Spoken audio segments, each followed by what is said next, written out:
Hello friends, स्वागत है आपका आपके अपने YouTube channel Saraswati English classes में। मैं समीर सिंह आज लेकर आया हूं आपके लिए केवीएस एनवीएस आज के डेट में जो पीजीटी मॉर्निंग सेशन में एग्जाम हुआ है उसका पेपर सॉल्व करने की कोशिश की है मैंने, क्योंकि जैसे ही मुझे ये पेपर मिला किसी के द्वारा मैंने उसे सॉल्व करने की कोशिश की। मेरा बैकग्राउंड भी हालांकि मैथ्स से ही रहा है, लेकिन फिर भी मैंने जब पेपर देखा, एनालिसिस किया, तो मुझे जो लगा वो आपको मैं बाद में बताऊंगा। फिलहाल आप देखेंगे और आपको समझ में आएगा कि पेपर का क्या लेवल है, क्या ये इजी है, मॉडरेट है, या ये डिफिकल्टी की तरफ बढ़ रहा है। मैं चलता हूं लेकर के आपको क्वेश्चंस की तरफ। फर्स्ट जो पार्ट था इस पेपर का वो जनरल रीजनिंग था। रीजनिंग, फिर मैथ्स, फिर जीएस, फिर कंप्यूटर, फिर इंग्लिश 10 नंबर का और हिंदी बस 10 नंबर का था लास्ट में। तो एक बार ध्यान से इस पेपर को देखिएगा और फिर आपको मैं आंसर बताता चलूंगा। हालांकि जब आप एग्जाम में होते हो तो प्रेशर कुछ और होता है, जब आप घर बैठ के सॉल्व कर रहे होते हैं तो प्रेशर कुछ होता है। आप दो चार क्वेश्चंस को आप ऑनलाइन भी सर्च कर सकते हैं। जो भी मैंने आंसर दिया है उसे आप एग्जैक्ट आंसर नहीं मानेंगे। पता चले कि आप इसे एग्जैक्ट आंसर मान जाओ, जो ऑफिशियल आंसर किया है आपको लगे उसमें कि आपके नंबर कम हो गए, फिर आप गाली देना शुरू कर दो हमें। जो आंसर मैंने बताया है वो अनऑफिशियल है। तो ये क्वेश्चन है, ध्यान से देख लीजिए। मैं बहुत टाइम नहीं लूंगा कि पढ़ करके मैं समझाऊं इसे। मैं जनरल रीजनिंग का टीचर नहीं, मैं मैथ्स का टीचर नहीं। मैं आपको सिर्फ क्वेश्चन दिखा रहा हूं और आंसर बताने की कोशिश कर रहा हूं। ये इसका जो फर्स्ट क्वेश्चन है, आप अगर देखेंगे हिंदी और इंग्लिश दोनों में लिखा हुआ है अकाउंटेंट लगा मुझे इसका आंसर। सेकंड क्वेश्चन जो है यहाँ मुझे जहां तक देखने में लग रहा है वो है वेस्ट। क्वेश्चन नंबर थर्ड यहाँ जो दिख रहा है आपको, मुझे लग रहा है यहाँ इसमें ये क्वेश्चन नंबर 2 यानी only conclusions first and third are true. इसे ध्यान से देख लीजिए आप। हम चलते हैं पेज नंबर नेक्स्ट में। ये कुछ स्टेटमेंट्स और उसके कुछ ऑप्शंस दिए गए हैं। मुझे इस ऑप्शन में जहां तक लग रहा है वो है ऑप्शन नंबर 4 कि जब तक आप दोनों को नहीं ध्यान से देखेंगे तब तक आप आंसर नहीं बता सकते हैं। क्वेश्चन नंबर 5 अगर आप सॉल्व करेंगे तो मुझे 28th ये पोजीशन लग रहा है।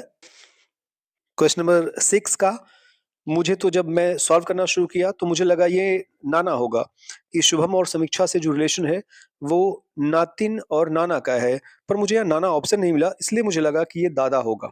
आपको लगता है कि अगर और कोई रिलेशन इसमें हो सकता है? जहां भी कोई भी क्वेश्चन आपको लगता है कि मैंने इसे गलत बताया है, आप मुझे करेक्ट जरूर कीजिएगा। मुझे अच्छा लगेगा ये जान करके कि आप लोगों ने इसे सॉल्व करने की कोशिश की और आप लोगों के द्वारा मुझे कुछ समझ में आया।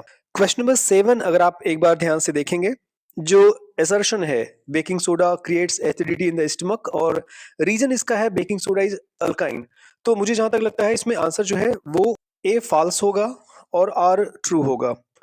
क्वेश्चन नंबर 8 अगर देखें, इस सीरीज में जहां तक मैं देख पा रहा हूं, जहां तक मैंने कोशिश की, वो 118 ये आंसर आ रहा है। यानी पहली दो संख्या में जो है वो 14 का डिफरेंस है, फिर दूसरे और तीसरे में आपका 16 हो जा रहा है, फिर 18 हो जा रहा है, फिर 20 हो जा रहा है, फिर 22 हो रहा है। तो मुझे जहां तक लग रहा है इसमें ऑप्शन नंबर थर्ड जो है वो सही है। 9 जो है ये बहुत आसान है, देख करके ही समझ में आ रहा है ये। इसमें ऑप्शन नंबर जो सेकंड है वही है, क्योंकि स्टेटमेंट 1 से देख करके ही आप ब्यूटीफुल का मतलब निकाल लोगे। आपको स्टेटमेंट 2 देखने की जरूरत ही नहीं है, क्योंकि इसमें ब्यूटीफुल का कोई वर्ड यूज नहीं किया गया है। तो इसमें ऑप्शन नंबर सेकंड जो है वो सही लग रहा है मुझे। अगर 10 देखा जाए तो स्टेटमेंट्स दिया गया है कि all gems are rocks, some rocks are minerals, all minerals are salts. तो इसमें कंक्लूजन आपके 4 दिए गए हैं। मुझे इसमें जो आंसर लग रहा है वो है answer number 3 on conclusion 4 follows.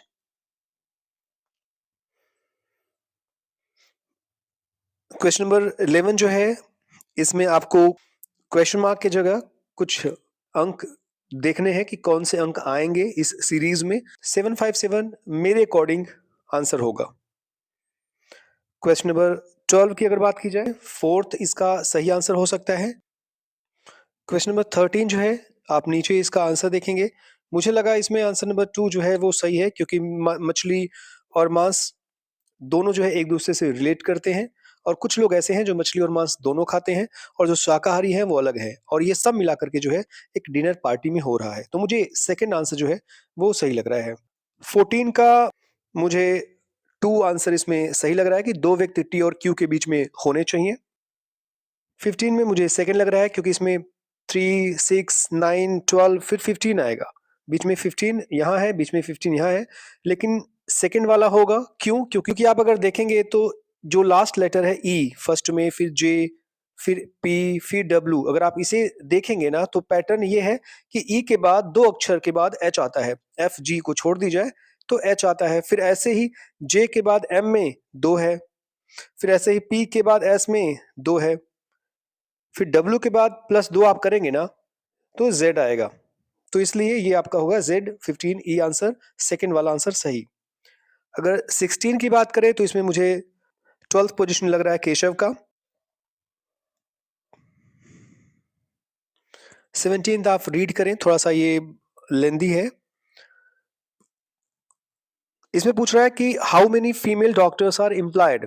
तो अगर आप ध्यान से इस क्वेश्चन को देखेंगे तो ये जो आयत बना हुआ है ना, ये अनएम्प्लॉयड का है, इसमें बेरोजगार शामिल है। जो ये सर्कल बना है इसमें पिता है, पिता का मतलब होता है कि ये मेल है। और जो ये वर्ग बना हुआ है ये पुरुषों का है, ये भी मेल है। और ये जो ट्रायंगल बना है, जो त्रिभुज बना है, ये डॉक्टर्स हैं। तो हमें बतानी है कौन से डॉक्टर हैं और वो भी फीमेल। तो जो सर्कल में आएगा वो नहीं होगा, जो वर्ग में आएगा वो नहीं होगा, और जो आयत में आएगा वो नहीं होगा, क्योंकि ये बेरोजगारों की है। तो बचा केवल 13। तो मुझे लग रहा है कि इसमें आंसर जो होगा वो 13 होगा। 13 जो फीमेल है वो डॉक्टर्स हैं। इस क्वेश्चन को, जो डायरेक्शन वाले क्वेश्चन है, इसे सॉल्व करने के बाद मुझे जहां तक लगा आंसर नंबर 4 यानी 41 किलोमीटर मुझे लगा। ऐसे 19 क्वेश्चन को सॉल्व करने के बाद मुझे नॉर्थ ईस्ट मिला। और 20 जो लास्ट क्वेश्चन है रीजनिंग सेक्शन का, उसमें मुझे क्यू समझ में आ रहा है कि ये क्यू होगा। अब आते हैं मैथ सेक्शन में। आप अगर पीडीएफ चाहेंगे तो मैं पीडीएफ का लिंक आपको दे दूंगा, आप वहां से चेक कर सकते हैं। पीडीएफ के अलावा बहुत सारे और भी इंग्लिश लिटरेचर से रिलेटेड, आपको ग्रामर से रिलेटेड आपको पीडीएफ वहां मिलेंगे। ड्राइव में मैंने सेव किया है, आप वहां जाकर के चेक कर सकते हैं। आप लिंक एक बार चेक जरूर कर लीजिएगा। न्यूमेरिकल एबिलिटी में आते हैं, मैथ्स में आते हैं। मैथ्स ध्यान दीजिएगा, थोड़ा टफ था। समय अगर 2 घंटा आपको मिलता है और 2 घंटे में आपको 100 क्वेश्चन करने होते हैं, बहुत मुश्किल नहीं है। क्योंकि DSSB में 2 घंटे में 200 क्वेश्चन करने होते हैं टीजीटी में, और 3 घंटे में 300 क्वेश्चन करने होते हैं पीजीटी में। जबकि 100 क्वेश्चन जो होते हैं DSSB के टीजीटी और पीजीटी में, वो जनरल क्वेश्चन होते हैं। जैसे ये जनरल क्वेश्चन है आपका पीजीटी का या टीजीटी का, जो केवीएस इंग्लिश का एग्जाम हो रहा है। 2 घंटे ठीक थे, पर ये 2 घंटे मैथ्स और रीजनिंग में जब आप जाएंगे ना, अगर आपने एग्जाम दिया होगा आपको पता होगा। आप अगर मैथ्स बैकग्राउंड से नहीं है तो आपको मैथ्स और रीजनिंग दोनों करने में परेशानी हुई होगी, क्योंकि टाइम बहुत कम था जब आप मैथ रीजनिंग में जाएंगे।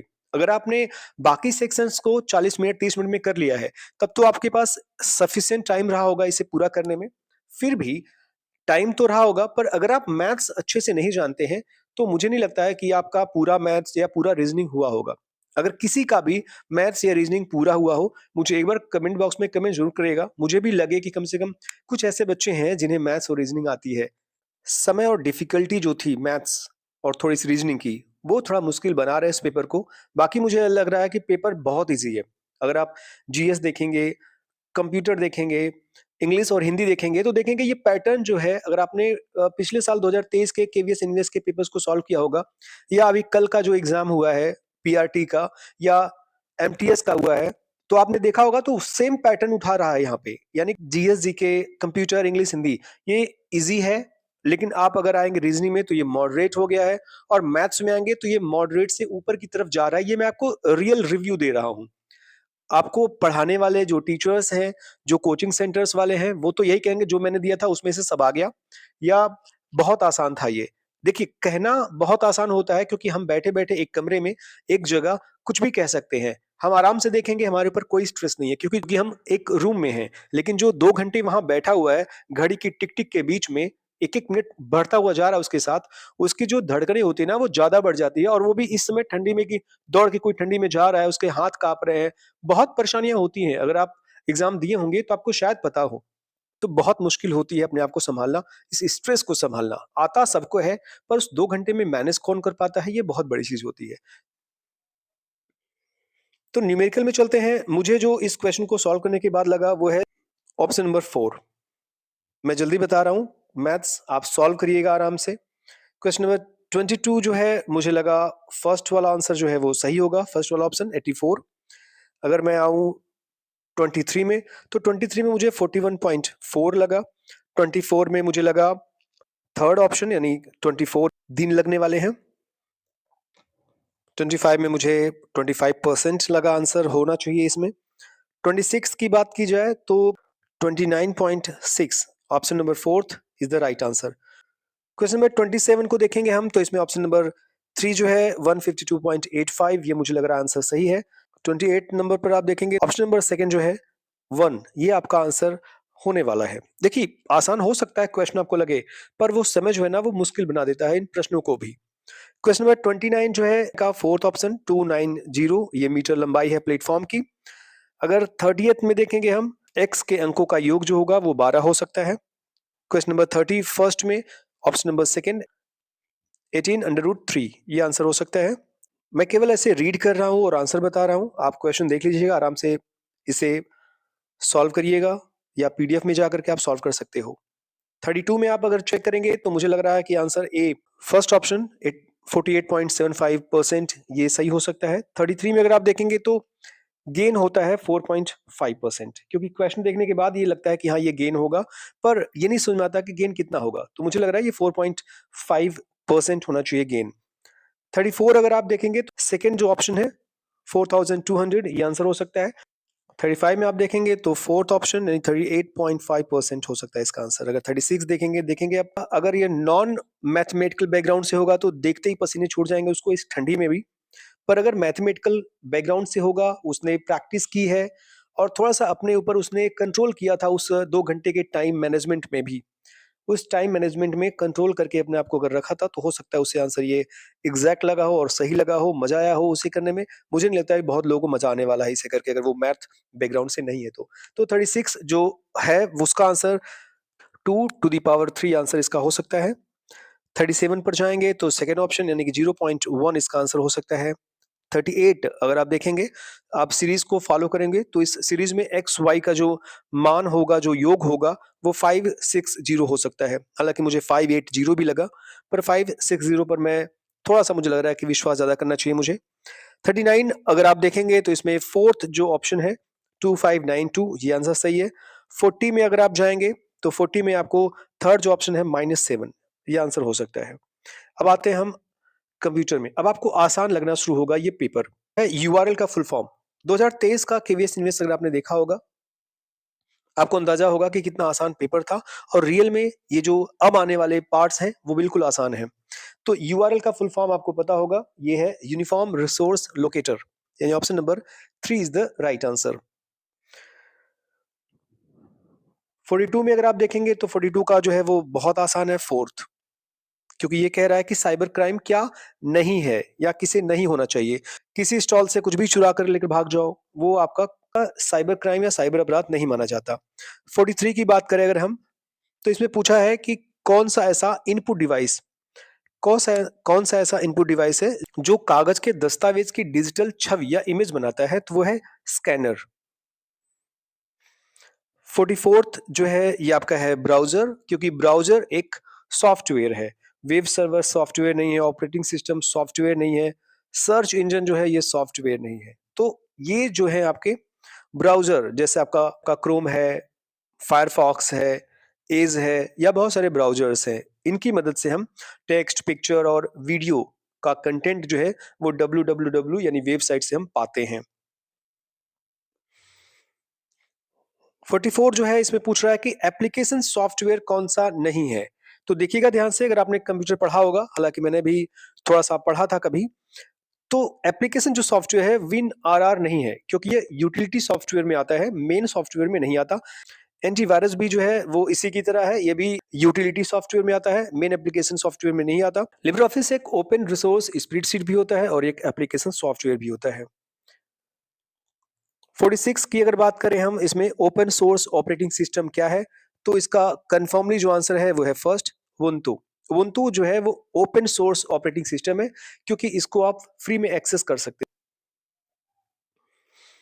एमएस एक्सेल का नवीनतम पूछ रहा है ये, यानी कि लेटेस्ट जो एक्सटेंशन है वो आपका क्या है, तो वो है आपका ऑप्शन नंबर सेकंड, .xlsx। पहले XLS था, बाद में X जुड़ गया, तो ये लेटेस्ट वर्जन है। सेकंड आंसर जो है वो आपका सही है। 48 की बात करें तो इसमें आपका है गूगल स्लाइड, क्योंकि गूगल स्लाइड से ही प्रेजेंटेशन होता है, वीएलसी से प्रेजेंटेशन नहीं होता है, एमएस पेंट से और नोटपैड से भी नहीं होता है। 49 की अगर बात करें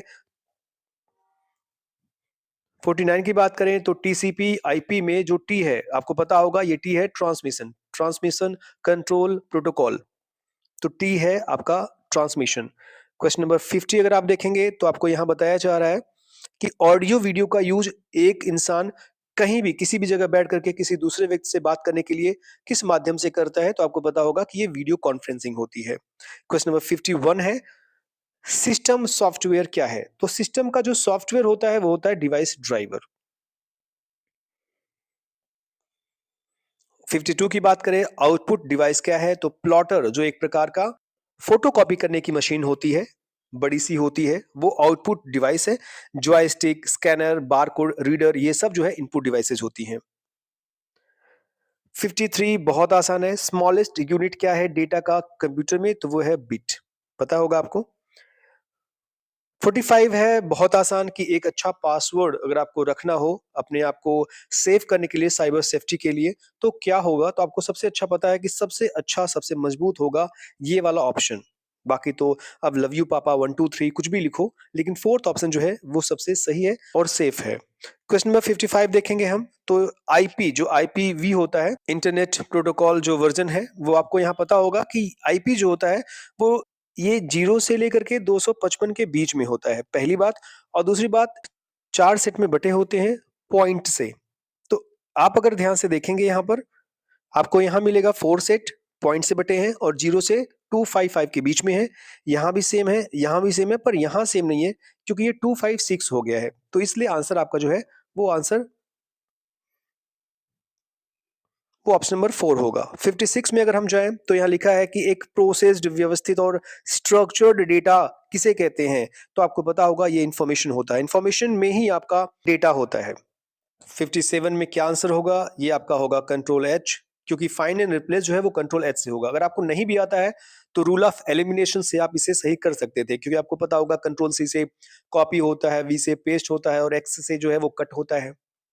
तो बचा आपका ऑप्शन नंबर 1। ऐसे 58 जो है लिखा है out of the following which software helps to protect computer systems from malware. Malware से बचाने के लिए आप एंटीवायरस का यूज करते हो, तो ऑप्शन नंबर 2 जो है वो सही होगा। 59 की बात करें तो यहाँ लिखा है कि मेन या प्राइमरी मेमोरी क्या होता है कंप्यूटर का, तो वो होता है रैम।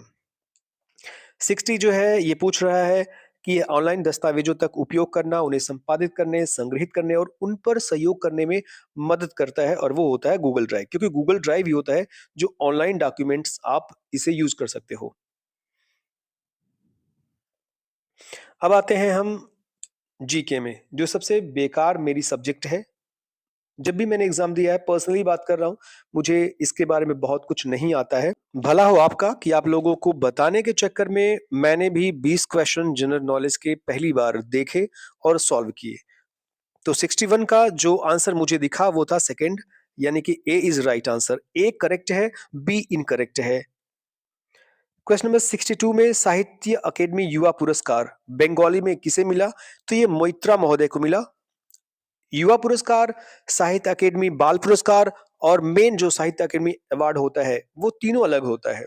और एक बात और, ये जो केवीएस इनविस का एग्जाम चल रहा है, अगस्त 2025 के बाद होने वाले किसी घटना के बारे में नहीं पूछ रहा है, क्योंकि ये पेपर अगस्त 2025 के आसपास बन चुका था। तो बंगाली में ये पूछा गया था। पीआरटी में जो है वो पूछा गया था संस्कृत में, यहाँ बंगाली में। हो सकता है जो शाम की मीटिंग टीजीटी का एग्जाम चल रहा हो उसमें हिंदी या इंग्लिश पूछ ले। 63 जब मैंने देखा यहाँ पर कि यहाँ लिखा है ग्लोबल एनर्जी रिव्यू 2025, तो इसमें दो कंट्री जो है वो है इंडिया और चाइना। ये बहुत ज्यादा कोयला कंज्यूम करने वाले कंट्री हैं, चाइना और इंडिया। क्वेश्चन नंबर 64 में चलते हैं, तो इसे पढ़ने के बाद मुझे समझ में आया प्रोफेशनल रिलेशनशिप आंसर सही हो सकता है। 65 में अगर हम जाएं, उल्लास जो मोबाइल ऐप है, इसमें मुझे लगा कि ये question number third, option number third जो है इनकरेक्ट होगा, क्योंकि उल्लास का इम्प्लीमेंटेशन जो है वो केवल ऑनलाइन मीडिया के द्वारा नहीं होगा। तो 3 will be the right answer. Question number 66 में अगर हम देखेंगे तो यहाँ 4 ऑप्शंस है, 4 ऑप्शन में से आपको बताना है कि कौन से 2 ऑप्शन सही है। अगर आप देखते ही एक बार ध्यान देंगे तो आपको सबसे पहले ये मिलेगा बी और सी। सेकंड प्लेस के लिए संपांगी कप या थर्ड प्लेस के लिए कमला गुप्ता ट्रॉफी, ये कोई ट्रॉफी आज तक मैंने नहीं सुना जो नेशनल टीम, चाहे वो क्रिकेट हो चाहे फुटबॉल हो, मिलती हो। हालांकि खुद पर बहुत कॉन्फिडेंस नहीं था, इसलिए मैंने सर्च आउट किया और मुझे मिला भी कि बी सी आंसर नहीं सही है।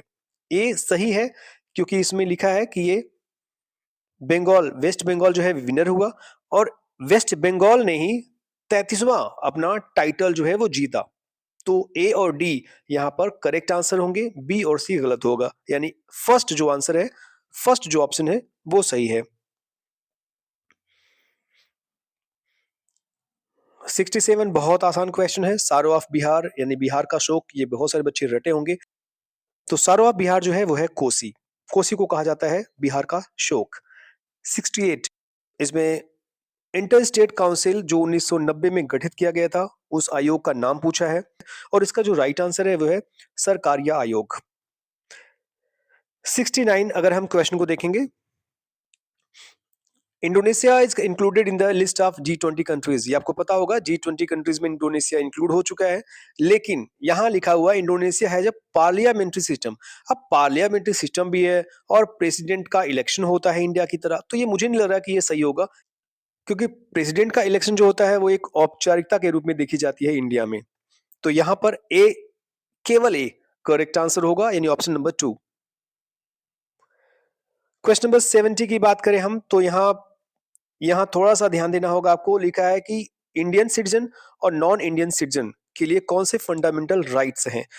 तो दोनों के लिए केवल B, right to life and personal liberty वाला ऑप्शन ही मौजूद है, अवेलेबल है। तो थर्ड जो है वो इसका करेक्ट आंसर होगा। आईजीएसटी के बारे में, कि भारत में आईजीएसटी के बारे में कौन से कथन सही हैं।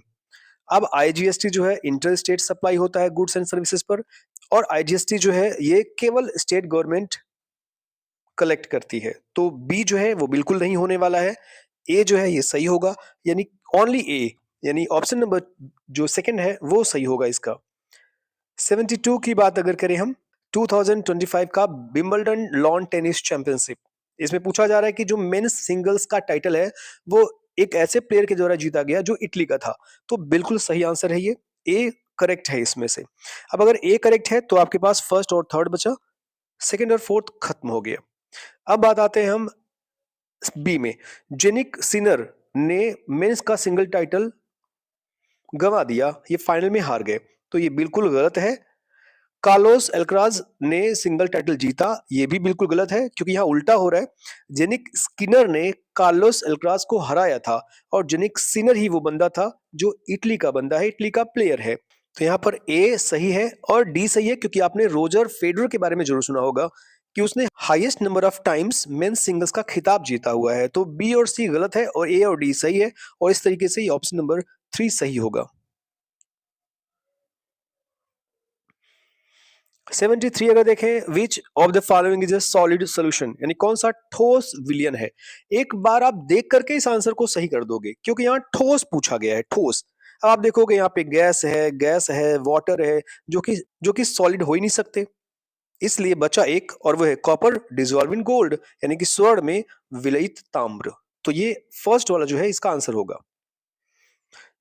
Question number 74, the battle of Alaboi was fought between which of the following. मुझे बिल्कुल पता नहीं था, मैंने सर्च किया और मुझे मिला आंसर नंबर 1, अहोम किंगडम और मुगल के बीच में युद्ध हुआ था ये। 75 जो है, 75 रिवोल्ट ऑफ 1857, बहादुर शाह जफर को आजीवन कारावास का दंड दिया गया। उसके बाद उन्हें किस जेल में भेजा गया, किस कारागृह में भेजा गया, वो था रंगून जेल। और रंगून जेल आपने भी सुना होगा, बहुत मशहूर जेल है ये। 76 अगर आप देखेंगे, इसमें नोबेल पीस प्राइज के बारे में बात की जा रही है, और वो भी ईयर भी दे दिया है, मैच करना है आपको। तो आपको अगर याद होगा, निहोन हिदेंक्यो जो एक जापानी बुद्धिजीवी हैं, इन्हें 2024 का मिला हुआ था प्राइज। तो अगर आप इसे मैच करेंगे तो निहोन महोदय को मिला 2024 में, नरगिस मोहम्मदी को मिला 2023 में। इस तरीके से अगर आप मैच करेंगे तो ए का मैच होगा फोर्थ, डी का मैच होगा सेकंड, बी का मैच होगा फर्स्ट और सी जो है अपने सामने वाले से मैच कर लेगा। इस तरीके से आपको जो आंसर मिलेगा वो आंसर होगा यहाँ पर सेकंड। 77 में चलते हैं, एक बार ये देख लीजिए। ऑप्शंस में आते हैं हम, ऑप्शन इसमें जो है वो ऑप्शन नंबर थर्ड जो है वो सही है। एक बार आप ऊपर नीचे करके देख लीजिएगा इसे। 78 की अगर बात की जाए, ये मुझे समझ में नहीं आ रहा था। मैंने चेक किया, वहां भी मुझे बहुत सेटिस्फैक्टरी आंसर नहीं मिला। मुझे जहां तक लगता है इसमें फोर्थ जो है रिप्रोडक्टिव, ये थोड़ा सा अलग होगा। हालांकि ये है उसमें, पर मुझे लग रहा है कि फोर्थ होगा। पर मैं खुद कंफर्म नहीं हूं इसमें आंसर क्या हो सकता है। अगर आपको पता हो तो आप जरूर आंसर दीजिएगा। 79 जो है बायोमास, सबसे कम बायोमास किसका होता है, लोएस्ट बायोमास किसका होता है इकोलॉजिकल पिरामिड में? तो वो होता है टर्शियरी कंज्यूमर का, यानी कि तृतीयक उपभोक्ता का। क्वेश्चन नंबर 80 जो है लास्ट क्वेश्चन है इस जीएस सेक्शन का, वो है भौतिक राशि। आपने अदिश और सदिश राशियां पढ़ी होंगी। इसमें अदिश राशि के बारे में पूछ रहा है। अदिश राशि इसमें कौन सी है? वो होगा टेम्परेचर। अब आते हैं अपने इंग्लिश सब्जेक्ट में। बहुत आसान पेपर आया था इंग्लिश का और हिंदी का भी। आप देखेंगे, आपको खुद मजा आएगा देख करके। यहाँ आपको fill in the blank appropriate article use करना है। The other day I got busy and had a late lunch at home. तो यहाँ ऑप्शन नंबर जो है सेकंड वो आपका करेक्ट होगा। 82 की बात करें तो द पर्सन ये एक नाउन है और नाउन को मॉडिफाई करने वाला जो क्लॉज होगा वो होगा एडजेक्टिव क्लॉज। तो third adjective clause is the right answer. अगर यहां देखेंगे आप कि गॉडी, गॉडी का मतलब भड़कीला होता है, तो ब्राइट इसका सिनोनिम होगा। डर्टी और अगली से कोई मतलब नहीं है, बचा ड्रैब। ड्रैब जो है वो इसका आंसर है। क्वेश्चन नंबर 84 में देखते हैं। ये थोड़ा सा बझाने वाला था। जो इंग्लिश बैकग्राउंड से होगा, हो सकता है उसके लिए भी परेशानी रही हो। लिखा है I think slash I met you slash at the grocer shop comma slash isn't it. ये आपका जो गलत है वो है आपका टैग क्वेश्चन। टैग क्वेश्चन क्यों? आप सोचेंगे आई थिंक लिखा है, प्रेजेंट इंडेफिनिट में है, इजंट इट हो सकता है। बिल्कुल नहीं, क्योंकि ये पास्ट के बारे में बात कर रहा है। आपको आई मेट यू को लेना है यहाँ पर। आई थिंक तो आपको स्टार्टर रख दिया उसने और आपको लगा कि स्टार्टर ही जो है वो मेन कोर्स है। तो आई मेट यू के हिसाब से आपको यहां पर बनेगा डिडंट आई। इसलिए आपका ऑप्शन जो है वो गलत होगा, डी यानी फर्स्ट। 85 है द नीड्स ऑफ। आपको पता है कि किसी भी आर्टिकल के बाद आने वाला वर्ड अगर वो सिंगल वर्ड है तो वो होगा नाउन, वरना अगर दो शब्द हैं तो द के बाद आने वाला शब्द एडजेक्टिव होगा और उस एडजेक्टिव के बाद आने वाला शब्द नाउन होगा। इस पर ध्यान दीजिएगा, ये एक आसान ट्रिक है। चलते हैं क्वेश्चन नंबर 86 में। Fill in the blank preposition fill करना था। इसमें आपको मिलेगा स्टेप्ड इन से। Stepped in, choose the word nearest in meaning to the given word. Destitution जो है ये गरीबी से रिलेट करता है, तो इसमें मीनिंग जो है वो नियरेस्ट मीनिंग यानी सिनोनिम पूछा था, तो वो होगा पोवर्टी। 88 जो है पूछ रहा है इसमें ईडियम नो लव लॉस्ट का क्या मतलब है? तो नो लव लॉस्ट का मतलब होता है डिसलाइक ईच अदर, जो एक दूसरे से नफरत करते हैं, एक दूसरे से नफरत करते हैं। तो दो भाइयों के बीच में यहाँ नफरत करने वाली या नापसंद करने वाला रीति रिवाज चल रहा है। तो सेकंड जो है इसका राइट आंसर होगा। आप ये मत समझ लेना कि नो है लॉस्ट है तो नो लॉस्ट कट गया, बचा आपका लव विन या लव वोन। तो प्यार ही प्यार है दोनों के बीच में, तो आप थर्ड वाला चूज करो। थर्ड वाला बिल्कुल भी इसका सही आंसर नहीं होगा। 89 जो है रीअरेंज करना है और इसमें आप अगर ध्यान से देखेंगे तो आपको दो तरीके से बन सकता है। यहाँ पे दूसरा और चौथा दोनों सही हो सकता है, पर थोड़ा सा आपको ध्यान देना होगा। सेकंड कैसे सही होगा? आप बोलोगे ही स्प्रेड अवे, वह भाग गया, विदाउट लीविंग ए ट्रेस, बिना कोई ट्रेस छोड़े। When I asked the stranger who he was, तो वो भाग गया जब उससे पूछा मैंने कि कौन होगा। लेकिन ये उतना एग्जैक्ट नहीं बैठ रहा है जितना कि फोर्थ वाला। अगर आप ध्यान से देखेंगे तो यहां पर आपका कंजक्शन सबसे पहले लगा है। When I asked the stranger who he was, जब मैंने पूछा स्ट्रेंजर से कौन है वह, तब he sped away without leaving a trace. ये आएगा तब, यानी कि पहले सी आएगा, फिर डी आएगा, उसके बाद ए आएगा और फिर आपका आएगा बी। तो जो फोर्थ है वो आपका ज्यादा सही आंसर है। अगर आप लास्ट क्वेश्चन को देखेंगे इंग्लिश के, तो ये आसान आपका पूछा गया था, active passive voice, who taught you English at the college level. तो बाय हुम भी होता है और हु स्टार्टिंग में और लास्ट में बाय भी होता है। तो ये हु लास्ट में बाय वाला नहीं दिया गया इसमें, तो बाय हुम आप ढूंढिए और वो है फोर्थ, और यही है करेक्ट आंसर। अब हम आते हैं हिंदी में। बहुत आसान हिंदी भी था अगर आप देखेंगे तो। वर्तनी की दृष्टि से सही शब्द क्या है? वो है स्वास्थ्य, फोर्थ ऑप्शन। मेरे विद्यालय का बहुत ही सुंदर है, भवन बहुत ही सुंदर है। यथोचित का सामासिक विग्रह क्या है? मेरे अनुसार यथोचित का मतलब होता है जो उचित हो, पर मुझे लगता है यथा के अनुसार उचित ये अव्ययी भाव समास भी है, इसलिए यथा के अनुसार उचित भी हो सकता है। आपको क्या लगता है? अगर आप हिंदी ज्यादा जानते हैं और आपको हिंदी पता है, थर्ड फोर्थ में क्या होगा, आप कमेंट बॉक्स में कमेंट जरूर करिएगा। 94th है, इसमें व्याकरण दृष्टि से सही वाक्य का चयन करना है, और ये है थर्ड वाला, ज्ञान की रचना में विद्यार्थियों की सक्रिय भागीदारी हो। ये सही सेंटेंस लग रहा है। बाकी सेंटेंस अगर आप देखेंगे तो एक के बाद एक पोस्टमार्टम की गई है शब्दों की। सभी डॉट डॉट ने निबंध लिखे, तो ये आपका प्लूरल है, तो यहाँ बालिकाओं को आप रखेंगे ऑप्शन नंबर 2 को। जल का पर्यायवाची शब्द क्या है? तो जल का पर्यायवाची होता है सलील, ऑप्शन नंबर 3। कपिस का संधिविच्छेद होता है कपिधन ईश, यानी कपि छोटी ई की मात्रा लगती है और बाद वाले शब्द में बड़ी ई लगती है, कपीश। क्योंकि जब संधिविच्छेद करते हो तो दोनों शब्द का कुछ अर्थ निकलना चाहिए। ऐसा ना हो कि दोनों का कुछ अर्थ ही ना निकले और फिर आप जोड़ो कि कपीस लिखा हुआ है बड़ी ई की मात्रा, तो आप ये सोचो कि बड़ी ई यहां भी लगा देते हैं और बड़ी ई यहां भी लगा देते हैं, तो ये कपि जो है इसका अर्थ कुछ होता ही नहीं है। कपि जो है इसका अर्थ होता है, इसीलिए ये फर्स्ट वाला आंसर सही होगा। यहाँ आपको पंक्चुएशन का मार्क देखना है। तो हमने अभी तक पाठ्यचर्या, पाठ्यक्रम और पाठ्य सामग्री 3 शब्दों का जिक्र किया गया है, इसलिए यहाँ पर एक कॉमा लगेगा और लास्ट में एक फुल स्टॉप लगेगा, और वो है ऑप्शन नंबर 4। 99 देखेंगे, स्वयं को कष्ट में, स्वयं को संकट में डालना के भाव को व्यक्त करने वाला मुहावरा कौन है? तो वह है जान पर खेलना, और लास्ट है क्षण में नष्ट होने वाले को हम कहते हैं क्षणभंगुर। ये 100वां क्वेश्चन है, ये लास्ट क्वेश्चन था। अगर आपने हिंदी के बजाय किसी और लैंग्वेज को फिल किया हो, तो यहाँ पर रखा हुआ है, आप इसे देख सकते हो। बाकी लैंग्वेज तो मुझे समझ में नहीं आ रहा था, मैंने बस यहाँ पर फोटो लिया, स्कैन किया और पीडीएफ में इसे कन्वर्ट किया। आप चाहें तो आप इसे देख सकते हैं। मैं एक-एक करके स्लाइड करूंगा धीरे-धीरे, ताकि आप सारे क्वेश्चंस को देख सकें अगर आपको किसी सब्जेक्ट के बारे में जाननी है तो। बाकी आप चाहेंगे तो पीडीएफ मैं डाउनलोड कर दूंगा, आप वहां जाकर के लिंक में देख सकते हैं। उस लिंक में बहुत सारे और भी लिटरेचर के, ग्रामर के बहुत सारे पीडीएफ आपको मिलेंगे, जो मैं हर वीक अपडेट करता हूं। आप चाहें तो वहां पर फ्री में एक्सेस आप पा सकते हैं, आप वहां से एक्सेस कर सकते हैं।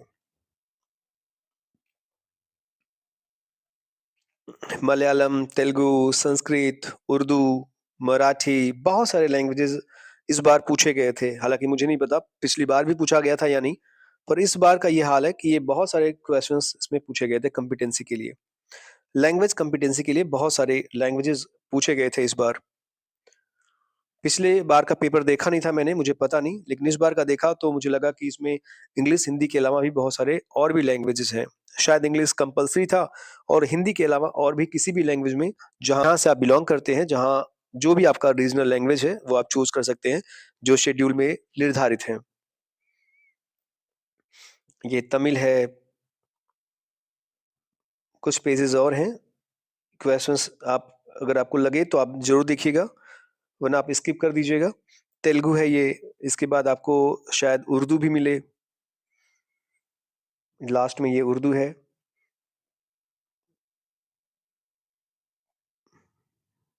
बस ये इतने सारे क्वेश्चंस। अगर आपको कोई परेशानी हो, कुछ आपको सुझाव देना हो, आप कमेंट बॉक्स में कमेंट जरूर कीजिएगा। मिलते हैं नेक्स्ट वीडियो में, तब तक अपना ख्याल रखिएगा। Thank you for watching video.